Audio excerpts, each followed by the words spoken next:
দেখো কি কি রান্না হচ্ছে। এখানে হলো মুগ ডাল, হ্যাঁ, তারপরে আর এখানে কি, এইখানে হলো লাউ পাতা বাটা। কে কি খাও বলো তো, লাউ পাতা বাটা সবাই খাও। তারপরে এইখানে দেখো কি কি হচ্ছে,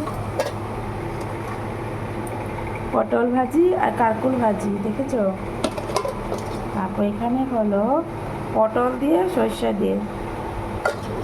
তো আজকে নিরামিষ খাই আমরা গুরুবারে। তো নিরামিষ কে কী খাওয়া গুরুবারে নিশ্চয়ই জানাবে।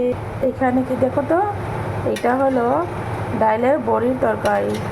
তো এই বড়িটা কে কে চিনো দেখো তো, এটা নিরামিষ খাওয়া যায়। এই যে দেখো কি সুন্দর গলে গেছে, দেখেছো। দেখো তোমাদেরকে একটা দেখাচ্ছি, দাঁড়াও। এই যে দেখো কি সুন্দর গলে গেছে, দেখেছো দেখেছো। এটা হলো বড়ার তরকারি, ডাইলের বড়ির তরকারি। দেখো তো কেমন লাগেছে নিশ্চয় জানাবে। আর সবাই এসে খেয়ে যাও, টাটা সবাইকে।